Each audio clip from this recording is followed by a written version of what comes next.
bulungi tubadde previously nga tubadde tusoma ku structural mapping oba mu episodes eziwedde emabega tubadde tusoma ku structural mapping, but again this time round waliwo ekintu ekyenjawulo like kyembadde njagala tusomeko before nga tetunaba kweyongerayo mu maaso. Waliwo ekintu ekyenjawulo kyembadde njagala tusomeko before nga tetunaba kweyongerayo mu maaso, kubanga the more gye tweyongera mu maaso ebintu bigenda gettinga complex oba oyinza obutakinyonyoka bulungi, nga y'ensonga lwaki mbadde ndudde nga njogera nnyo ku currency pairs, every time currency pairs. So today oba olwaleero mbadde njagala tusome ku kye tuyita currency pairs. So kendiritinga ebineeno. Currency pairs. What is a currency pair? Currency pair ebeera combination eya currencies bbiri. Tugambe olina cash, Kenyan shillings, it's what I'm meaning.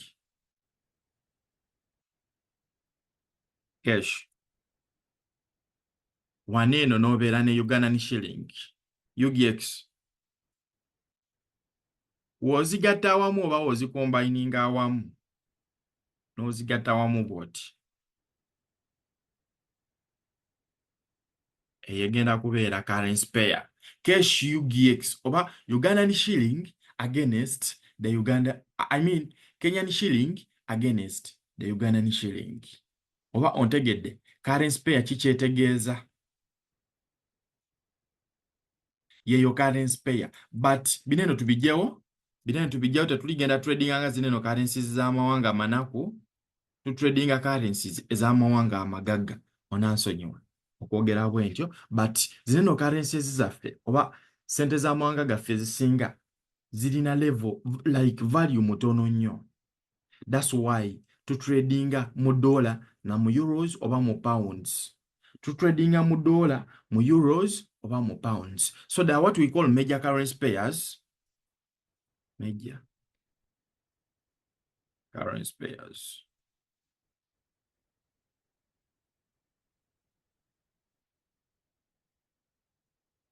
Pairs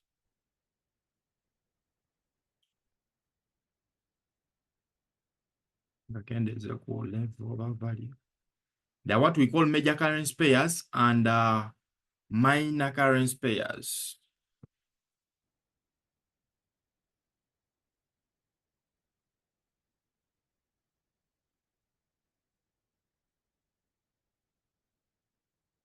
Mekuwaka abeere ng'alabika bulungi ankikole bwentyo. So what are major currency pairs? Ze zineno currency pairs ezibeerako USD oba dollar. Tegeeza American dollar, USD, American dollar. Buli pair gy'osanga ng'eriko American dollar, manya eyo major currency pair. Abamerika baagala nnyo okudominatinga buli kimu nti dollar weebeera kibeera ky'amaanyi nnyo oba kiba kya muwendo nnyo. That's why banene abagwagwa bazannyira abantu ku bwongo buli kaseera. And that's why it's called a major currency pair.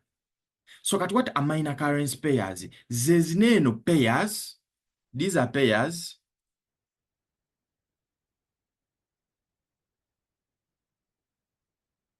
nga teziriiko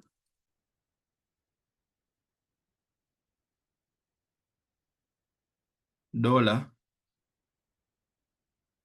on its combination.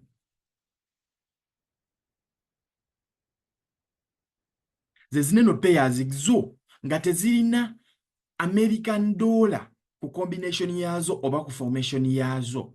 These are the so-called minor currency pairs.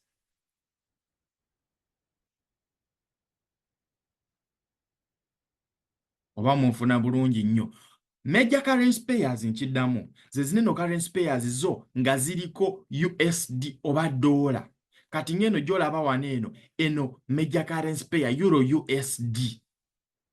Euro USD is a major currency pair. Why? It's having erina US dollar ku peya yaayo oba ku formation yaayo. Onfuna? Erina ki? Erina American dollar. Era buli peya gy'olaba ng'eriko USD, manya that's a major currency pair. Payers z'olaba nga teziriko USD, ezomanya those are minor currency pairs. So ndowooza katulabeko. This is a major currency pair. Gold, these are commodities, but this is a major currency pair. Why? It's having eriko USD, eno minor, teriko USD. Euro JPY, it's a minor, teriko USD. This is a major, minor, teriko USD. Ne webera pound card, teberako USD. GBP card oba GBP, Great British Pound, ne Canadian dollar. This is also a minor currency pair. Why? Terina USD formation yayo. Wetegereza bulungi. JPY USD. This is a major currency pair. This is a major currency pair. Why? Eriko USD, major currency pair. Euro NZ, this is a minor. Euro CHF, oba Euro Swedish franc, oba Swiss franc, eno nayo terina, oba eno minor currency pair. So katugende maaso, there are some other things benjagala tutegere. Bineno katubideleting.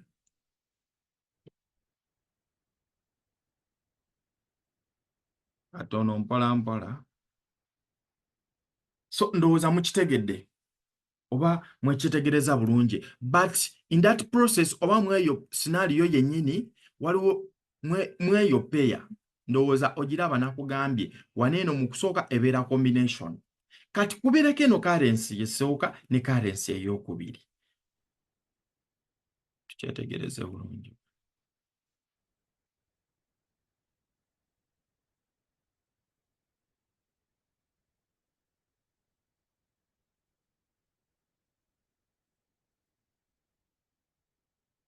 Waneeno oli kulabawo Euro USD.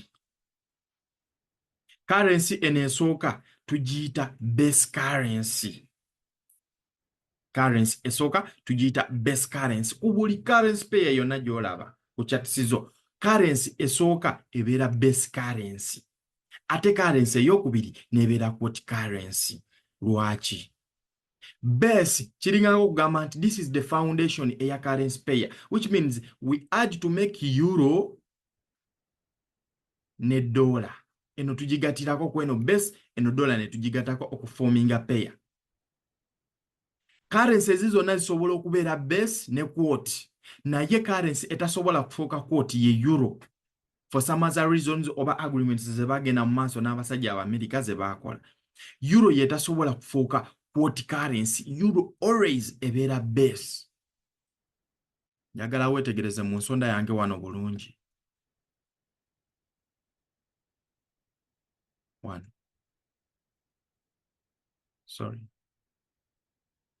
Njagala weetegereze wano bulungi.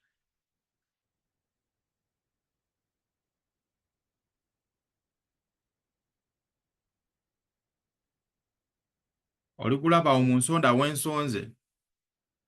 Olowooza lwaki waneeno waliwo USD? Olowooza lwaki waneeno waliwo USD?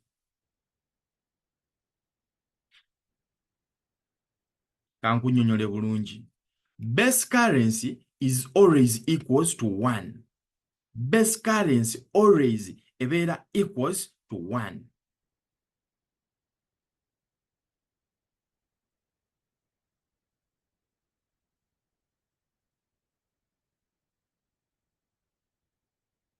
Equals to 1. Sorry.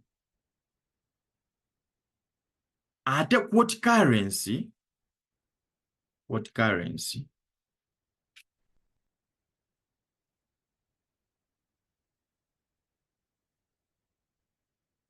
equals ku numbers neno zolaba neno mu mabbali 1. Wano mu mabbali 1. Zino ezitambula zineno. Era kyova olaba waneno bataddewo USD, ekitegeeza okufuna euro emu olina okuwaayo USD zineno. Zino ezibeera waneno mu mabbali. That's why waneno bataddewo US dollar. Waneno.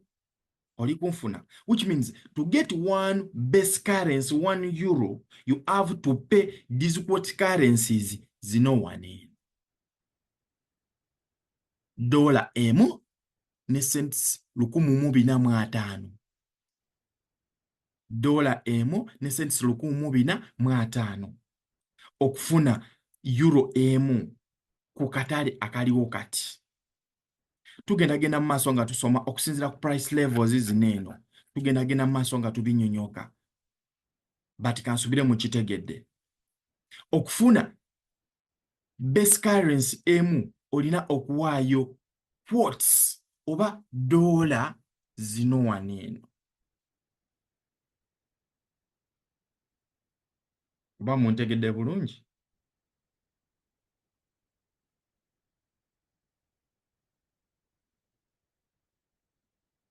Okufuna base currency oba okufuna euro emu olina okuwaayo US dollars zino waneeno mu mabbali.